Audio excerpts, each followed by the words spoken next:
Hi everyone! Grabe. There is no place like home. Nakauwi na din ako sa wakas. Kakatapos lang ng graduation and yung recognition from elementary hanggang senior high school. So thank God, another year na naman ang natapos sa school year na ito. But the Thank best God. part, after everything was over, I've got a special gift that I've been saving right here. I'm ready to open the gift from Miss Wendy. Thank you so much. Ano kaya to? Dapat daw kapag sinisira daw natin. Ganyan. Wow!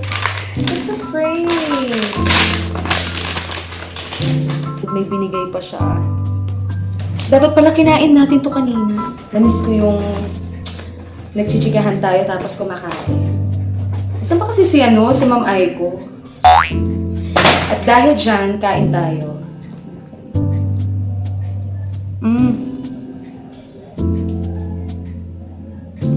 Cheese bread. Sarap. Kain po tayo. Thank you, Miss Wendy. Alam mo naman, nasabi ko I na wanted to lahat take a sa'yo. moment to tell you how much this beautiful framed artwork means to me. When you gave this, I was genuinely touched kasi the thought and the care you put into choosing this gift to me is so personal. Kaya sobrang na-touch ako, lalo na ito ba naman ang makikita mo agad-agad, ang ating Heavenly Father who is Jesus Christ. Kaya yun, I've already found the perfect spot for it in my space. And every time I look at it, syempre, I am reminded of how lucky I am. Lalo na si Lord, kasama natin yan palagi. So this gift will be a lasting reminder of how the wonderful work we've done together and the positive impact you've had.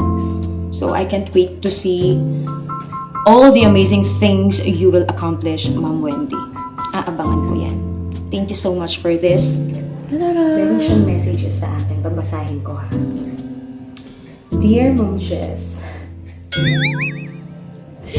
Dear Ma'am Jess pa lang. Grabe. Dear Ma'am Jess. I am writing this letter to express my heartfelt gratitude and deep admiration for you. I truly aspire to become as tactful, constructive, and confident as you are. I also pray for your continued success and happiness. This small token I am giving you reminds me of you, your love for flowers, and your strong faith. I feel grateful to have met such a wonderful person, and I hope to stay in touch with you as you are someone I can continue learning from. I sincerely hope we can keep that connection. So, Wendy, cheers to more meaningful conversations over good food. Yay! Keep in touch po. Lagi. Mag-message ka lang, ma'am, ha? Kapag meron kang concern, kahit hindi na patungkol sa school. About sa business na. Ayan. Thank you so much. Special mention dyan, si Ma'am Aiko na nagbigay din sa akin ng fruit basket. Ayan. Thank you so much. Yung mga time na nagkakasakit tayo, nandyan pa rin siya para, alam mo yon, makaalala. Mga estudyante nating laging nakaabang sa aking pagdating. Thank you so much. Naku, maaalala ko lagi kayo, tsaka lagi na niyo akong titingin sa likod, sa left or sa right. Ayan. Flower tayo again. Thank you so much, Gail from 9 Newton, ng aking past president. Meron siyang message din sa akin.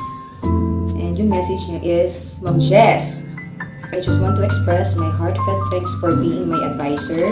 Salamat po sa walang sawang pag-guide, sa support at sa pag-iintindi sa akin sa bawat challenge na dumating sa school year na ito. Marami po akong natutunan sa inyo, hindi lang sa academics, kundi pati sa pagiging responsable, maayos na pakikisama sa ibang tao at sa pagtanggap ng mga hamon sa buhay. I appreciate po yung way nyo ng pagtuturo at pagbibigay ng advice na nakakatulong talaga sa amin para maging better students at better individuals. Hindi ko po kayo kakalimutan kahit lilipat man ako. Dadalhin ko po lahat ng natutunan ko sa inyo at lahat ng alaala na kasama kayo bilang advisor. Maraming salamat po, ma'am. Ma'am Jess, sa lahat ng efforts at suporta ninyo, I am really grateful po na naging advisor ko po kayo. Thank you din. Na-message ko na yung ano ko yan, na-message ko na sa'yo yan. Ayun, alam mo na yon. Thank you so much. Yeah, ayan, kamukha ko ba? Yan, Luis Ann. Siya po ang nag-drawing nito for me. Kamukha ko ba? Parang maganda ako sa drawing na to. Ayan, kamukha ko ba? Konti. Pero parang si Ate Ana yung nasa gitna. Si Ate Ana yata yung sa gitna eh. Tapos ako yung nasa gilid. Ako yun. Kapag nakahawak ako sa eyeglasses ko, ako yan. Ako na yan. Ako talaga. Thank you so much. Talagang nag-effort para mag-drawing. Thank you. Ilang gabi mo ito pinagpuyatan. Thank you so much. And also kay Micaela, maraming salamat po for having me this one. So cute. Thank you so much. Oo nga eh, nandito ka eh. Ikaw yata to. Kaya nga. Luis! Dagdagan mo daw yung drawing. Char. Ito si Micaela. Ano to? Tahimik to sa klase ko pero witty-witty din at saka she has a very good heart. Siya yung nagbibigay ng letter din sa akin. Pati kina Fiona ng Montessori, si Kate, si Carl. Ayan, thank you so much. And also kay Maribel. Thank you so much po sa mga letters ninyo tsaka binigay nyo pang-happy meal. Siyempre, chocolate, Cloud9. Thank you so much. Kimberly, thank you. Another gift that I received from Denise. Thank you so much. Mag-ano na tayo? Buksan na natin. OMG!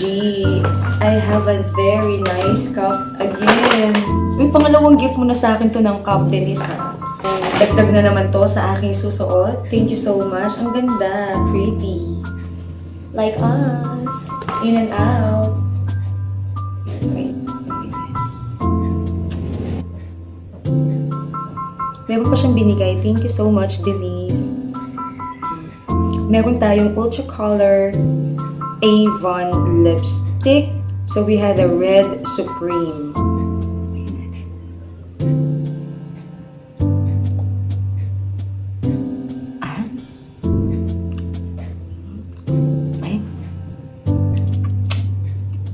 Ay, ang ganda.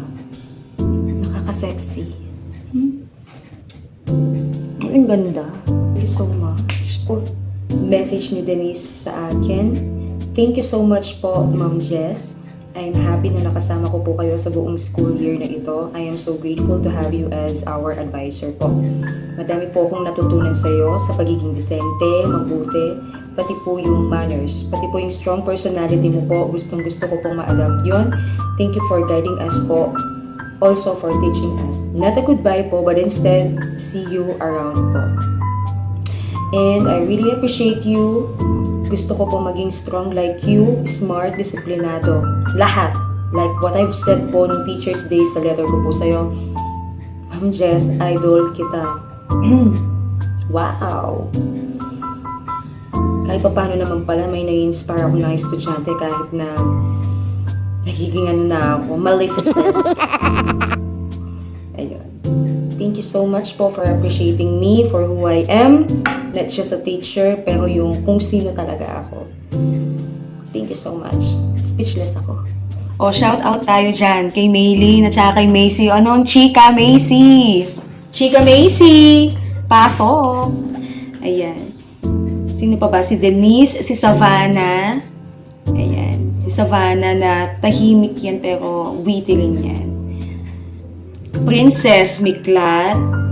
Si Ate Maddie na gusto rin mag-visit sa akin pero hintayin ko kailan kapag may time na tayo, ha?